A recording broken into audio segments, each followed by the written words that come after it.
살아계신 하나님, 크고 광대하신 우리 하나님 이름 앞에 마땅히 돌릴 찬송과 존귀와 영광을 돌립니다. 지난 한 주간도 베푸시는 은혜 가운데 채워주시고 보호해 주셔서 살며 기동하며 지낸 것을 돌아보고 감사드립니다. 온 열방이 주께 속하였을진데 이 나라 대한민국을 불쌍히 여겨주셔서 하나님을 대적하는 그 어떤 사상이나 이념, 이데올로기, 이단 사이비 철학이 발붙이지 못하도록 지켜주시고, 가난에서 벗어나 좀 먹고 살만해졌다고 온갖 쾌락과 자극적인 유희에 골몰하는 인본주의적 풍조에서 돌이켜 다시 말씀과 기도의 경건 생활로 죄로 물든 세상 문화를 기독교적 가치관으로 선도해 갈 수 있도록 도와주시옵소서. 이 나라 이 민족의 참된 소망은 여전히 교회에만 있는 것을 믿습니다. 열왕기하 말씀을 통하여 만나는 우리 하나님은 참으로 공의로우십니다. 내 앞에 놓인 다윗의 길과 여로보암의 길에서 방황치 않고 하나님이 기뻐하시는 생명의 길을 즐거이 선택하여 오직 그 길로 행할 수 있도록 우리의 눈과 귀를 열어주시옵소서. 집을 떠나 타지에 있는 우리 자녀들이 공부와 실력도 키워야겠지만 동시에 세상에 빗댄 주의 자녀로서의 정체성을 더욱 깨달아 보냄받은 전도자로서의 사명도 인식하고 잘 감당할 수 있게 해 주옵소서. 병상에 있는 우리 부모님들과도 함께 해 주실 것을 믿습니다. 이 시간 예배에 온 마음을 쏟아 아버지의 이름을 높이고 찬송과 말씀과 성찬과 교제 가운데 역사하시는 주 성령 하나님을 충만히 누리는 행복한 시간 되게 해 주시옵소서. 예수님의 이름으로 기도하옵나이다. 아멘. 히스기야는 사신들에게서 이 편지를 받아 읽었다. 그리고는 주님의 성전으로 올라가서 주님 앞에 편지를 펴 놓은 뒤에 주님께 기도하였다. 그룹들 위에 계시는 주 이스라엘의 하나님, 주님만이 이 세상의 모든 나라를 다스리시는 오직 한 분뿐인 하나님이시며 하늘과 땅을 만드신 분이십니다. 주님, 귀를 기울여 들어주십시오. 주님, 눈여겨 보아주십시오. 살아계신 하나님을 모욕하는 말을 전한 저 산헤립의 망언을 잊지 마십시오. 주님, 참으로 아시리아의 왕들이 여러 나라와 그 땅을 마구 짓밟아 버렸습니다. 여러 민족이 믿는 신들을 모두 불에 던져 태웠습니다. 물론 그것들은 참신이 아니라 다만 나무와 돌로 만든 것이었기에 아시리아 왕들에게 멸망당할 수밖에 없었습니다마는 주 우리의 하나님, 이제 그의 손에서 우리를 구원하여 주셔서 세상의 모든 나라가 오직 주님만이 홀로 주 하나님이심을 알게 하여 주십시오. 아모스의 아들 이사야가 히스기야에게 사람을 보내어 이렇게 말하였다. 주 이스라엘의 하나님께서는 임금님께서 아시리아의 사네립 왕의 일 때문에 주님께 올린 그 기도를 주님께서 들으셨다고 말씀하시면서 아시리아 왕을 두고 다음과 같이 말씀하셨습니다. 처녀딸 시온이 오히려 너 사네립을 경멸하고 비웃을 것이다. 딸 예루살렘이 오히려 물러나는 내 뒷모습을 보면서 머리를 흔들 것이다. 내가 감히 누구를 모욕하고 멸시하였느냐? 내가 누구에게 큰 소리를 쳤느냐? 나 이스라엘의 거룩한 자에게 감히 내 눈을 부릅떴느냐? 내가 전령들을 보내어 나 주를 조롱하여 말하기를 내가 수많은 병거를 몰아 높은 산 이 꼭대기에서 저 꼭대기까지 레바논의 막다른 곳까지 깊숙이 들어가서 키 큰 백향목과 아름다운 잣나무를 베어버리고 울창한 숲속 깊숙이 들어가서 그 끝까지 들어갔고 그리고는 땅을 파서 다른 나라의 물을 마시며 발바닥으로 밟기만 하고서도 이집트의 모든 강물을 말렸다고 하였다. 그러나 사네립아, 너는 듣지 못하였느냐? 그런 일은 이미 내가 오래전에 결정한 것들이고 이미 내가 아득한 옛날부터 계획한 것들이다. 이제 내가 그것을 이루었을 뿐이다. 그래서 내가 견고한 요새들을 무더기로 만들고 여러 민족의 간담을 서늘하게 하고 공포에 질리게 하고 부끄럽게 하였다. 민족들은 초목과 같고 자라기도 전에 말라버리는 풀폭이나 지붕 위의 잡초와 같았다. 나는 다 알고 있다. 내가 앉고 일어서는, 내가 나가고 들어오는 것, 내가 내게 분노를 품고 있다는 것도 나는 모두 다 알고 있다. 내가 내게 품고 있는 분노와 오만을 이미 오래전에 내가 직접 들었기에 내가 내 코에 쇠갈고리를 꿰고 내 입에 재갈을 물려 내가 왔던 그 길로 너를 되돌아가게 하겠다. 히스기야야, 너에게 증거를 보이겠다. 백성이 금년에 들에서 저절로 자라난 곡식을 먹고 내년에도 들에서 저절로 자라난 곡식을 먹을 것이다. 그러나 내 후년에는 곡식을 거둘 것이며 포도밭을 가꾸어서 그 열매를 먹게 될 것이다. 유다 사람들 가운데서 환난을 피하여 살아남은 사람들이 다시 땅 아래로 깊이 뿌리를 내리고 위로 열매를 맺을 것이다. 살아남은 사람들이 예루살렘에서부터 나오고 환난을 피한 사람들이 시온산에서부터 나올 것이다. 나 주의 열심히 이 일을 이룰 것이다. 아멘. 나 주의 열심히 이 일을 이룰 것이다. 나 주의 열심히 이 일을 이룰 것이다 는 제목으로 여러분들과 말씀 묵상한 것을 함께 나눌 수 있도록 하겠습니다. 여러분, 뛸 듯이 기쁜 소식을 들은 적이 있습니까? 내 생에 살아오면서 어찌나 기쁜지 뛸 듯이 기뻤던 경험이 있으신가요? 잘 꼽아보니까 뭐 기쁘면 너무 기뻤다 이 정도는 될지 몰라도 나도 모르게 뛸 듯이 기쁜 사람들, 자기의 감정이 몸짓으로 잘 드러나는 사람들 간혹 있죠. 기쁜 소식을 들으면 이렇게 리듬을 타기도 하고 맛있는 거 먹을 때 나도 모르게 저절로 몸이 흔들거리기도 하고 그렇죠. 기쁜 소식이 들을 때 그것이 얼마나 기쁜지 뛸 듯이 기쁜 사람들, 그런 경험 몇 번 있습니까? 간혹 있죠. 저희 집에서 그 야구 시청을 하는 형제들이 있는데 주로 절망할 때가 많지만 안타 하나 치고 점수 하나만 내도 펄쩍펄쩍 뜁니다. 여러분, 이 펄쩍펄쩍 뛰면서 기쁜 것에 여러분 그 본질은요, 이겼기 때문이거든요. 승리의 영광 때문에 보통 기뻐서 뛰어요. 여러분, 한번 기뻐서 펄쩍펄쩍 뛰었던 경험들을 한번 떠올려 보세요. 야, 우리가 이겼다. 야, 우리가 이루었다. 우리가 이겼다. 라고 하는 것입니다. 여러분, 만약 이것이 전쟁의 승리, 우린 전쟁을 겪어보지 못했습니다. 소식으로만, 책으로만 접하였지만 전쟁의 승리를 여러분 겪었을 때 여러분 얼마나 기쁘겠습니까? 더 이상 우리가 위협받지 않아도 된다. 더 이상 우리가 이렇게 숨을 죽이고 살지 않아도 괜찮다. 이제 우리가 땅에 곡식을 심고 거둘 수 있다. 회사에 나갈 수 있다. 우리 아이들은 학교 다닐 수 있다. 여러분, 아주 기본적인 것이지만 전쟁이 끝났다. 그리고 우리가 이겼다는 소식은 정말 뛸 듯이 기쁘지 않겠습니까? 전쟁은 삶과 죽음을 결정하는 정말 중요한 일이기 때문에 그것으로 인하여서 얻게 된 그 승리는 정말 말할 수 없는, 우리는 상상도 할 수 없는 그 기쁨과 안심이 될 것입니다.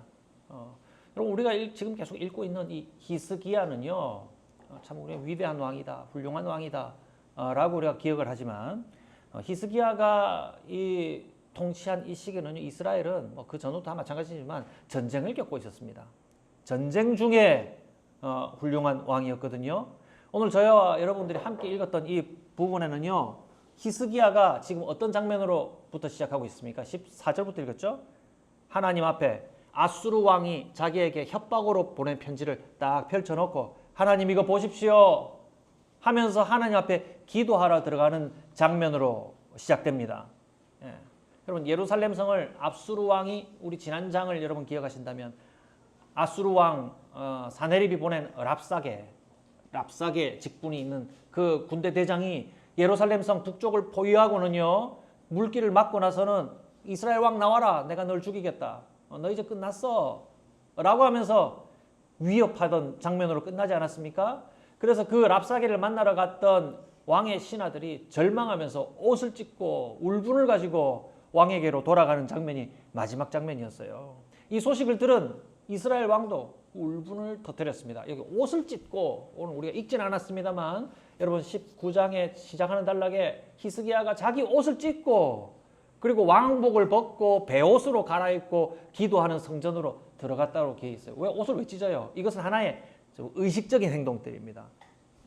이런 옷들이 다 필요 없습니다. 다 내려놓고 극도의 절망과 비통함을 표현하는 행동과 동시에 하나님, 이제 하나님께 맡깁니다. 우리를 보십시오. 하나님밖에 이 일을 해결할 자가 없습니다. 라고 하면서 비통한 심정을 몸으로 표현한 것이죠. 실제로 이 예루살렘 성 안에는 정말 비참했던 것 같아요. 물길을 막은 지 얼마가 되었는지 몰라도요. 그 백성들의 삶은 얼마나 피곤했을까요? 실제로 군인 역할을 할 수 있는 사람들이 미미했다는 것은 아수르 왕이 이스라엘 군사를 놀릴 때 내가 너희들에게 너희들에게 수천 피를 준다더라. 탈용사라도 있느냐? 탈용사가 있느냐? 라고 놀릴 만큼 용사다운 용사가 예루살렘 성에는 없었을 것이다 라고 추측합니다. 이에 반해 아시리아의 군사들은 대단했어요. 여러분 9절에서도 여기 보면 산헤립이 자기 스스로를 자기 스스로의 오만을 표현할 때에 내가 외국에 있는 강물을 다 우리 군사들이 다 마셔버릴 수 있다 라고 표현할 만큼 실제 유대 문헌에도 아수르의 군사들이 얼마나 많았는지 상대할 수 없을 정도로 많았는지를 표현할 때 우리 군사들이 아니라 유대 유대 사람의 입장에서 그 군사들을 바라봤을 때 얼마나 많은지 그 군사들이 전쟁을 하지 않고 강물을 다 마셔버릴 만큼 많았다. 요단 강물을 다 마셔버리고 마른 땅으로 지나갈 만큼 많았다 라는 표현을 본 적이 있습니다. 여러분 정말 그만큼 많았기 때문에 여러분 그 정도의 실력 차이가 나면 뭐 해야 돼요? 싸우면 안 돼요. 살려달라고 뭘 시키는 대로 할 테니 살려달라고 항복하는 것밖에 없습니다. 싸워서 감당할 수 없을 만큼 많은 아수르의 병사들이 많이 있다는, 그래서 우리는 아무것도 할 수 없다는 자포자기의 마음 아니겠습니까? 이대로라면 유다는 그냥 멸망하게 될 것이고 여러분 멸망 이후에는 차라리 죽는 것이 나았다. 병사들은 비참한 것 보기 전에 자결할 때가 많잖아요. 내가 살아서 더 서러운 일을 당하느니 차라리 죽는 게 낫겠다라고 여길 만큼 비참한 삶이 기다리고 있었을 것입니다.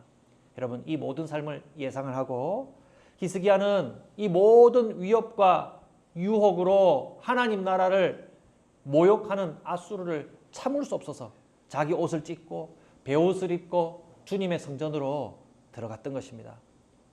그리고 하나님께 기도하고 이사야 선지자에게 보내었던 신하들에게서부터 받은 하나님의 답이 있었어요. 그것이 6, 7절 말씀을 제가 한번 부분만 얘기하면요. 시작 부분 조금 건너뛰어서 주님께서 이렇게 말씀하십니다. 6절에 아시리아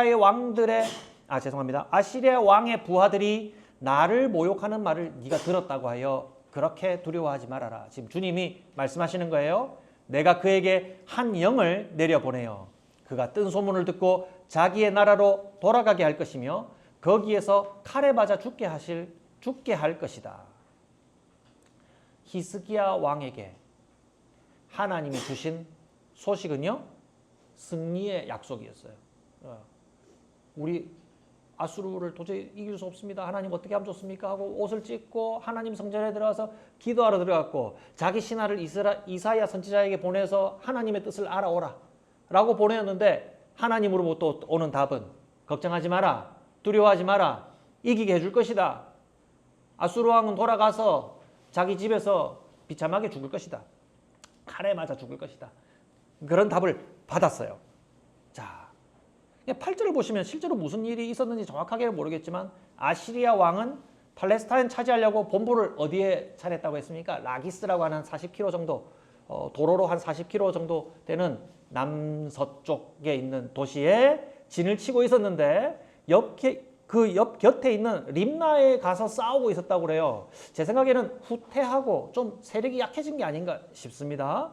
거기에 총력을 다해야 했는지 몰라도 예루살렘을 에워싸고 있던 랍사게의 병력이 후퇴하여서 지금 왕과 함께 연합군을 이루어서 림나에서 싸우러 갔습니다. 림나에서 싸우려고 물러났다고 합니다. 그런데 문제는 아수르가 후퇴하고 아예 물러서 버리는 것이 아니라 그 상황에서도 예루살렘을 차지하기 위해서 아수르의 왕 산헤립이 협박 편지를 히스기야에게 다시 재차 보냅니다. 자, 그 내용이요, 기가 찬데요. 10절과 11절 말씀만 한번 볼게요. 10절 말씀에 보면 네가 의지하는 하나님이 예루살렘을 아시리아의 왕의 손에 넘어가게 하지 않을 것이라고 해도 너희는 그 말에 속지 마라. 방금 이사야 선지자를 통해서 하나님의 뜻이 뭐라고 들었어요? 너희가 승리한다. 아수르 왕은 본국에 돌아가서 칼에 맞아 죽는다. 걱정하지 마라 히스기야야. 내가 아수르를 물리쳐 줄게. 라고 하나님이 말씀하신 것이 요지라면, 반대로 아수르의 왕은 네가 하나님에게서 그런 뜻을 들었다고 하는데 그 말에 속지 마라. 하나님이 얘기하는 얘기에 속지 마라. 그 얘기하죠. 11절 너는 아시리아의 왕들이 다른 모든 나라를 멸하려고 어떻게 하였는지를 잘 들었을 것이다.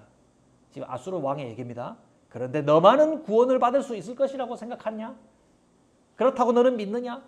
라고 얘기합니다. 이 두 메시지 사이에서의 갈등이 히스기야의 마음속에 있겠죠. 그래서 히스기야가 지금 어떤 행동을 하고 있어요? 편지를 딱 펼쳐놓고 하나님 저에게 승리를 약속하신 것하고 지금 현재 제가 받은 이 편지의 내용은 완전 다른 내용 아닙니까? 이 편지는 자기 읽으라고 펼쳐놓은 게 아니라 하나님 읽으시라는 모양처럼 딱 펼쳐놓고 하나님한테 얘기하는 것처럼 보입니다. 여러분 이 사건을 어떻게 보면 좋을까요? 하나님이 약속하신 대로 아니 그럼 오늘부터 좋은 일이 일어나야 되는데 왜 저 악행을 행하는 사람들은 제가 습관적으로 잘 쓰는 표현 발악을 하고 있습니까? 왜 저 악당들은 하나님 약속대로 좀 힘이 쇠해져서 빨리 물러나야 될 텐데 히스기야야 그동안 내가 미안했다. 나는 돌아갈게. 이렇게 하고 가야 되는데 그렇게 하지 않고 영화처럼 그렇게 드라마처럼 펼쳐지지 않고 더 발악을 하냐 이 말입니다. 하나님 약속은 좀 다르잖아요. 그런데 이 사건을요. 히스기야의 입장에서 보면은 그래요. 약속을 받았던데 이상하게 악당들은 더 발악을 해요. 하나님 약속하고 정반대인데? 주님 편지하고 전혀 다르잖아요. 그런데 이 사건을 아수르 왕 산헤립이라고 하는 자 여기서 악당이라고 합시다. 이 악당의 행동을 중심으로 보면 좀 달라요. 하나님께서 그의 집으로 돌려보내어서 망하게 할 것이 하나님의 최종적인 결론이죠. 하나님의 계획이에요. 그런데 이 친구는 왜 여기서 아직도 머물면서 예전에는 히스기야야 하면서 히스기야를 놀리고 그리고 그를 따르는 백성들에게 너희 백성들 히스기야 말 듣지 마. 순 가짜야. 그가 따르는 하나님 믿지 마. 이런 식으로 얘기했다면 지금 이 편지 안에는요. 정도가 저는 제가 봤을 땐 더 심해진 것 같아요. 그래서 바로 하나님을 딱 가리켜서 하나님 말 믿지 마. 이렇게 얘기하거든요. 예전보다 더 악한 행동을 자기 집으로 돌아가지 않고 자기가 여기서 못된 짓 하던 그 자리에서 여전히 나쁜 짓을 펼쳐놓고 더 나쁘게 하고 있단 말이에요.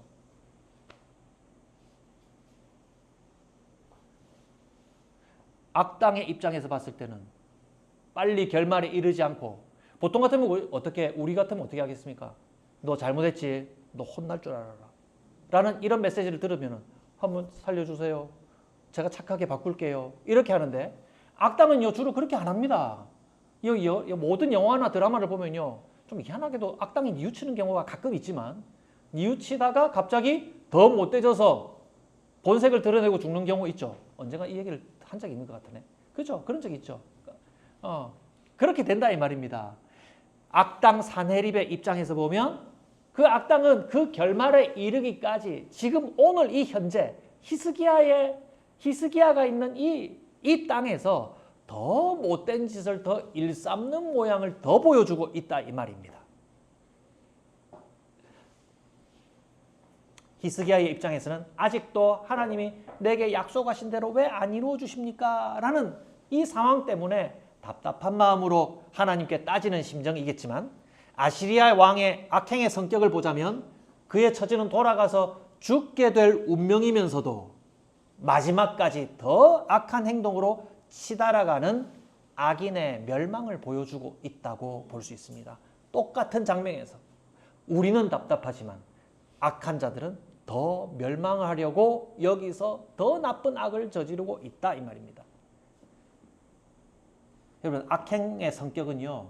그것이 작은 나쁜 짓이든 큰 나쁜 짓이든 불문하고요. 작은 것이든 큰 것이든 상관없이 악행은 그 자체로 하나님 앞에서 행하는 어리석은 행동입니다. 작은 못된 짓도요. 그것은 사람에게도 손해를 입히고 나쁜 일이 되겠지만 악행은 그 본질적인 성격상 모두 다 하나님 앞에서 행하는 어리석은 행동입니다. 그 어리석은 행동을 전혀 돌이킬 생각을 하지 못하고 계속해서 더 나쁘게 저지르고 마는 이 어리석고 무능한 아수르 왕, 그의 졸개들의 모습을 한번 보십시오. 그들에게 뉘우침이 없으니 저주가 이루어지고 있다는 것을 확인하게 되는 겁니다. 우리가 히스기야의 입장과 같다면 우리가 오늘 살아가는 삶의 현장에서도 그렇게 기도할 수 있을 것 같습니다. 하나님, 언제까지 우리가 이 행악을 겪어야 합니까? 이 자들을 하나님 언제까지 이렇게 내버려 두실 겁니까? 왜 여기서 이렇게 하도록 내버려 두실 것입니까? 하나님, 우리에게 약속하신 삶이 바로 이거예요? 너무 답답해요, 힘들어요 라고 따질 때 하나님께서 주님 앞에 마치 편지를 펼쳐놓고 얘기하던 우리들에게 너희들은 왜 이렇게 믿음이 없어? 왜 이렇게 참을성이 없어? 아직도 내가 너희들에게 해준 약속을 못 믿는다는 말이냐? 라고 책망하기 전에 뭘 보여주세요? 산헤립, 악당이 아직도 여기서 뉘우침 없이 더 못된 짓을 일삼고 있는 것을 보여주면서 그들의 어리석음과 무능함을 보면서 우리가 참을 수 있도록 우리를 위로하시는 것 같다 라고 저는 이 구절을 보면서 묵상을 했습니다. 히스기야야 라고 부르는 데다가 여러분 이름을 넣어서 순재야, 악한 데서 돌아서지 않는 사람들과 함께 지내느라고 너 너무 힘들지? 이 사람들의 결말이 이런 거야. 조금만 더 참고 견뎌. 이 사람들은 더 저주스러운 길로 가고 있어. 오히려 불쌍하지 않니? 라고 하시면서 위로하시는 주님의 음성을 모두 함께 들었으면 좋겠습니다. 자, 거기에서 하나 더 해서 그런 고생을 참는 것보다 더 괴로운 것은 무엇이냐면 그런 본문 속에서 이 아수르 왕과 그의 졸개들은요 끊임없이 누구를 모욕합니까? 하나님을 모욕하고 하나님을 따르는 성도들을 모욕하죠. 여러분 뭐 아프게 하고 뭐 손해를 입히고 이것도 괴로운 것이지만 여러분 이 괴로운 것보다 더 마음에 오랜 상처를 남기는 것은 모욕이에요. 모욕. 막 자다가도 속상합니다. 누구에게 모욕당한 거 생각하면 막 기가 찹니다. 제 성격상. 억울한 일 당하면 너무 막 욕을 듣고 이러면 부당한 처사를 당했을 때 얼마나 화가 납니까? 산헤립과 그가 보낸 랍사게는 히스기야에게 하나님을 섬기는 백성들에게 하나님을 향해서 직접적인 모욕하는 말을 쏟아내었죠. 그래서 히스기야는 하나님께 이렇게 울분으로 기도합니다. 16절 보시면 주님 귀를 기울여 들어주십시오. 주님 눈여겨 보아주십시오. 살아계신 하나님을 모욕하는 말을 전한 저 산헤립의 망언을 잊지 말아 주십시오. 19절에 주 우리의 하나님 이제 그의 손에서 우리를 구원하여 주셔서 세상 모든 나라가 오직 주님만이 홀로 주 하나님이심을 알게 하여 주십시오. 아까 우리가 승리의 기쁜 소식 얘기했는데 히스기야와 그의 백성들이 겪은 것들은 승리의 소식은 들었는데 실제로 승리한 게 아니라 계속 너희들은 진다, 너희들은 이미 졌다, 이길 수도 없다, 조롱하고 놀리고 모욕하고 절망에 빠뜨렸죠. 히스기야의 이 기도는 하나님을 모욕한 행위에 대한 자신의 치욕을 표현한 겁니다. 앞서 하나님 앞에서 행한 행악자들은 누구 앞에서 그 잘못을 저지른다고 얘기했습니까? 하나님 앞에서 자기의 어리석음을 드러내는 거라고 했죠. 모든 악행은요 하나님 앞에서 자기의 어리석음을 드러내는 겁니다. 그 행악으로 여러분 한번 따져보세요. 하나님 앞에서 많은 잘못을 저질렀을 때 여러분 그 행악으로 하나님에게 손해를 입힐 수 있을까요? 잘 한번 생각해 보세요. 못된 짓을 많이 해서 저질렀어요. 그것으로 하나님께 손해를 입힐 수 있을까요? 먼지만큼도 하나님께 손해를 입힐 수 없어요. 그럼 모욕을 따지면 어떨까요? 하나님을 향해서 꽉 손가락질을 하면서 하나님을 향해서 욕한다고 생각해 보세요. 우리 중에 그럴 사람은 없지만 그런 얘기를 곧잘 듣잖아요. 하나님이 어딨냐면서 그런 거 그만해라 하면서 막 욕하는 거 가끔 듣잖아요. 막 그렇게 손가락질하고 욕을 하고 하나님을 향해서 욕을 한다 하더라도 하나님이 그 모욕을 받으실까요? 하나님 마음에 상처가 날까요? 하나님은 전혀 0.00001%도 모욕을 당할 수가 없죠. 하나님을 해할 수가 없어요. 그렇게 한다고 하더라도 하나님의 영광이 사라지거나 하나님을 욕되게 할 수가 없어요. 그러면 하나님께서 지금 여기에서 아수르 너에게 얘기한다. 네가 나를 모욕했지. 그리고 나의 백성 이스라엘을 이렇게 괴롭히고 모욕했지. 네가 했던 거 그대로 갚아줄 거야 하는 내용이 뒤에 우리가 읽은 단락의 내용이에요. 나를 이렇게 모욕했지 라고 하나님께서 분개하시는 내용은요, 하나님이 정말 손해를 보고 많이 모욕을 당했기 때문에 이 얘기를 하신 걸까요? 22절에 한번 보세요. 네가 감히 누구를 모욕하고 멸시하였느냐? 네가 누구에게 큰 소리를 쳤느냐? 나 이스라엘의 거룩한 자에게 감히 내 눈을 부릅떴느냐? 라고 얘기하시는 이 얘기는요, 누구 들으라고 하는 얘기 같아요. 감정을 이입해서 한번 읽어보세요. 하나님은 하나도 손해를 안 봤어요. 하나님의 마음에는 전혀 상처가 나지도 않았어요. 그런데 너 감히 나를 이렇게 모욕해? 라고 하면서 하나님이 화를 크게 내시는 이유가 뭘까요? 누구 들으라고? 히스기야 들으라고. 주님을 따르는 백성 들으라고. 아수르 왕을 야단치는 것처럼 저는 이 구절이 들렸습니다. 여러분들은 어떻게 읽으셨습니까? 하나님께서 이렇게 큰 소리로 그를 꾸짖고 나무라시는 이유는 주님이 속상해서가 아니라 주님이 뭔가 그 손해를 만회하려고 하는 것이 아니라 그들의 모욕 행위로 약하디 약한 예루살렘의 아들과 딸들이, 하나님을 섬기는 하나님의 백성들이, 하나님의 형제 자매들이 그 모욕한 행위로 영향을 받고 괴로움을 당하고 속이 상해 있는 것, 그 모욕감, 그 수치심을 겪고 있는 것에 주님은 마음이 너무 쓰였던 겁니다. 그래서 지금 이 말씀을 하신다고 생각합니다. 그래서 아수르 왕의 모욕적인 언사에 대해서 하나님이 호통을 치시고 벌 주신다는 이 말씀을 하고 있는 거예요. 21절 말씀을 한번 보세요. 처녀딸 시온이, 여러분 처녀딸 이렇게 했을 때 여러분 처녀딸, 또 뒤에 보면은 딸 예루살렘 이렇게 표현하는 거, 왜 하필 딸이에요? 왜 딸을 얘기할까? 아들 얘기하지 않고. 아들은 나가 싸울 수 있죠. 뭐 요즘은 여자 군인들도 용사들이 많던데, 예. 딸들은 전쟁이 일어났을 때 가장 취약한 사람들이에요. 가장 해를 받을 만큼 약한 존재죠. 그리고 전리품이 되어서 풀려갈 수 있는 상품같이 취급을 받기 때문에 가장 연약하고 가장 먼저 공격받을 위험이 있는 대상들이죠. 처녀딸 시온이 오히려 너 사내립을 경멸하고 비웃을 것이다. 이 구절 읽을 때 누가 먼저 경멸하고 비웃었을까요? 사내립이, 아수르 병사들이 예루살렘의 딸들을, 처녀딸 시온을 경멸하고 비웃었겠죠. 그것을 도리어 너희가 돌려받을 것이다. 내 모습을 보면서 머리를 흔들 것이다. 이건 조롱하는 행위를 표현합니다. 머리를 흔들면서 막 조롱하는 거예요. 경멸하고 조롱하는 행위를 표현하는 겁니다. 그 너희들이 보여준 그 악행이 그대로 너희들에게 돌아갈 것이다. 하나님이 갚아주신대요. 무서운 말 아닙니까?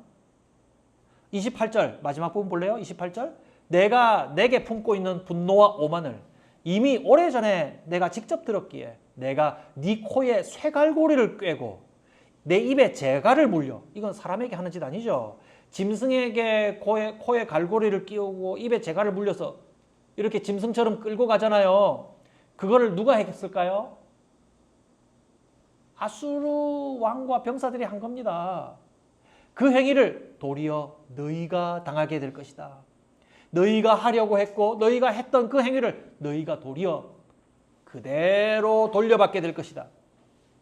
여러분, 이 무서운 행위 자기에게, 그 행악자들에게 돌아가게 할 것이다 라고 주님이 말씀합니다. 여러분, 이 받은 모욕들을 그들에게 돌려주어서 누구 마음을 위로하려고 하시는 겁니까? 이스라엘 마음을 위로하려고 하시는 겁니다. 이어서 히스기야에게 말씀하시는 내용을 한번 들어보면 그게 확실해져요. 29절에 보면 어조가 확 바뀌어요. 히스기야야 앞에서 얘기는 무섭게 갚아줄 것이다. 뭐 이렇게 나무라고. 29절에는 갑자기 히스기야야 다정하게 너에게 증거를 보여주겠다. 백성이 금년과 내년에는 심은 것이 없어서 땅에서 거둘 것이 없지 저절로 자라나는 것을 거두어 먹게 해줄게. 하나님이 길러서 먹게 해주신다는 거예요. 3년째부터는 직접 씨를 뿌리고 열매를 거두게 될 거야. 그러면 직접 씨를 뿌리고 거두게 된다는 것은 뭘 의미해요? 땅이 회복됐다는 것이거든요. 이 땅을 회복되게 해서 여기서 네가 씨 뿌리고 거둔 것으로 마음껏 먹게 해줄게. 걱정하지 마. 라고 히스기야에게 약속합니다. 30절 말씀을 보면 이 회복된 땅에 사람들이 다시 정착하고 열매를 거둘 것이다. 여러분 이 기록을 읽는 사람들의 배경 아시죠? 모두가 나라를 잃고 이미 다 흩어졌어요. 이 사람들이 이 히스기야에게 말하는 이 29절 30절 이 말씀을 듣고 얼마나 큰 위로를 받았을까요? 땅이 다시 회복될 것이고 너희들은 거기 가서 저절로 자라는 것을 먼저 먹고 있다가 너희들이 스스로 뿌린 것을 열매 거두며 살 거야. 땅을 회복시키고 너희 백성들을 다 회복시켜 줄게 라고 주님께서 말씀하세요. 이 일을 누가 이룹니까? 31절 말씀, 오늘 말씀의 제목이기도 합니다. 살아남은 사람들이 예루살렘에서부터 나오고 환난을 피한 사람들이 시온산에서부터 나올 것이다. 나 주의 열심히 이 일을 이룰 것이다. 여러분 이 열심이라는 단어 여러분 간혹 보았죠? 이 하나님의 열심이라고 하는 이 단어는요. 다른 구약의 성경 구절에서 질투라는 말로도 같이 쓰이는 단어입니다. 여기서는 전혀 질투라는 뜻으로 쓰이지 않았지만 이 단어의 성격 자체가 감정적인 단어예요. 감정적인 단어. 질투라는 말이 감정적인 단어인 것 마찬가지로 여기서도 하나님의 매우 감정적인 단어로 사용됩니다. 악인에 대해서 내가 얼마나 불편히 여기고 있는 줄 아니? 내 사랑하는 예루살렘의 딸들이 당한 일들을 내가 기억하고 있단다. 내가 이 일을 기억하고 있어. 그리고 너희들을 사랑하는 이 마음으로 반드시 이 일을 이루어 줄 거야. 라고 하는 하나님의 감정이 담긴 단어가 바로 이 열심이라는 단어예요. 이루어질까요? 안 이루어질까요? 반드시 이루어진다 이 말이에요. 히스기야야, 네가 나를 향한 너의 사랑과 열심을 내가 다 알고 있단다.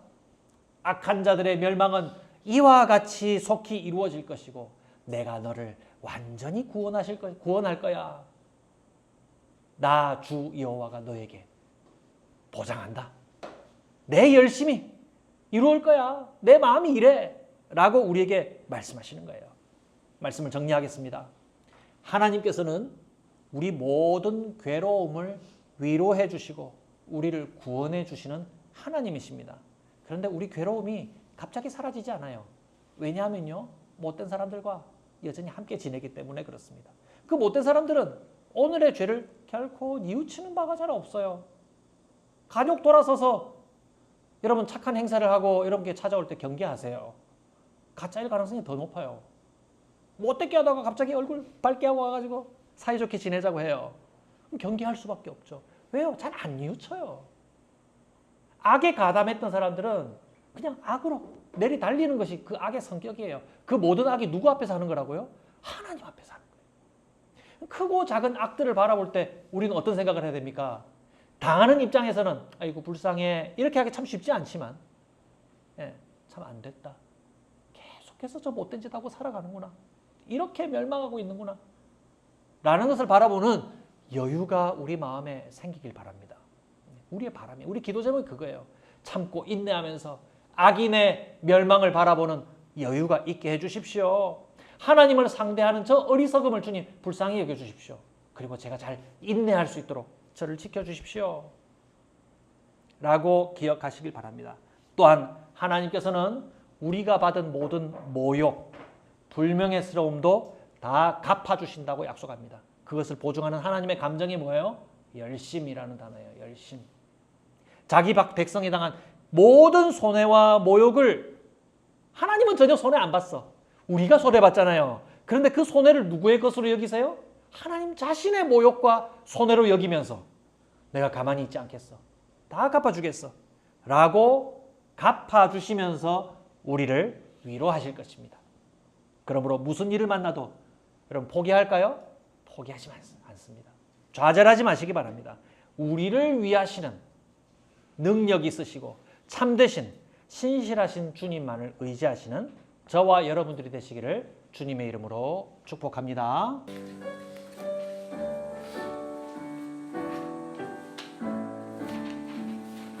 오 신실하신 주 내 아버지여 늘 함께 계시니 두려움 없네 그 사랑 병창고 날 지키신 어제나 오늘이 한결같 오 신실하신 주 오 신실하신 주 오 신실하신 주 날마다 자비를 베푸시며 일용할 모든 것 내려주시니 오 신실하신 주 나의 봄철과 또 여름 봄철과 또 여름 가을과 겨울 해와 달 별들도 다 주의 것 만물이 하나로 드러낸 주 신실한 주 사랑 신실한 주 사랑 나타내네 오 신실하신 주 오 신실하신 주 날마다 자비를 베푸시며 일용할 모든 것 내려주시니 오 신실하신 주 나의 내 죄를 사하여 내 죄를 사하여 안위하시고 주 친히 오셔서 인도하네 오늘의 힘되고 내일의 소망 주만이 만복을 내리시네 오 신실하신 주 오 신실하신 주